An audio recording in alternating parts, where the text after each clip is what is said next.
Les prix de l'immobilier ont explosé. C'est de plus en plus dur pour les jeunes d'acheter une maison ou un condo.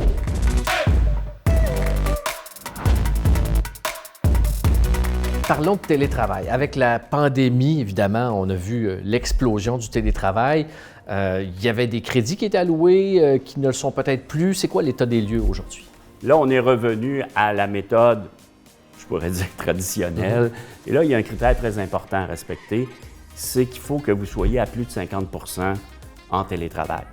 Donc, vous aurez le droit de déduire une portion équivalente au pied carré que vous utilisez à des fins de travail versus le total de votre maison ou de votre appartement. On a une autre question sur les rentes gouvernementales et celles qui proviennent des régimes de retraite. Dans les deux cas, sont-elles imposables? Le régime de rente du Québec, c'est imposable. Pension de sécurité de vieillesse, la pension de base est imposable également. Donc, RRQ, l'État nous donne de l'argent, mais il en reprend. Exact. OK. Et plus vous gagnez cher, plus il en reprend. Et au niveau de la pension de sécurité de vieillesse au fédéral, il existe, pour les gens qui sont moins nantis, un montant supplémentaire qu'on appelle le supplément de revenu garanti. Le SRG, le fameux exact. SRG. Et ça, cette somme-là, elle est entrée dans un calcul qu'on appelle le calcul du revenu net, qui sert ce calcul-là à plusieurs crédits d'impôt, OK? Mais il est redéduit dans le calcul du revenu imposable.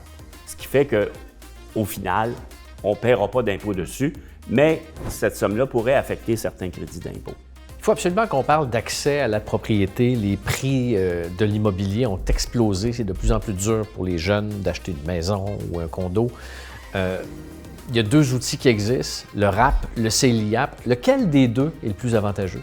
Il y a un critère de base. Pour aller dans le RAP ou le CELIAP, il ne faut pas que vous ayez possédé une résidence dans les 5 dernières années. Le CELIAP, ce qui est intéressant, c'est qu'on a de la mobilité avec. OK? Et dans le sens qu'on peut on peut demander une cotisation, le cotiser, il va devenir déductible comme un REER, mais si j'ai pas assez de revenus une année, je peux le conserver. OK? Et le déduire une année plus tard. Ce qui est intéressant, par exemple, du CELIAP, c'est que vous pouvez le retransférer dans votre REER.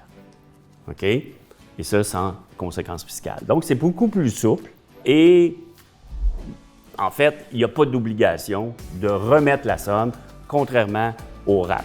Alors que le RAP, c'est sur 15 ans qu'on va rembourser le montant qu'on a emprunté, donc à chaque année sur son rapport d'impôt.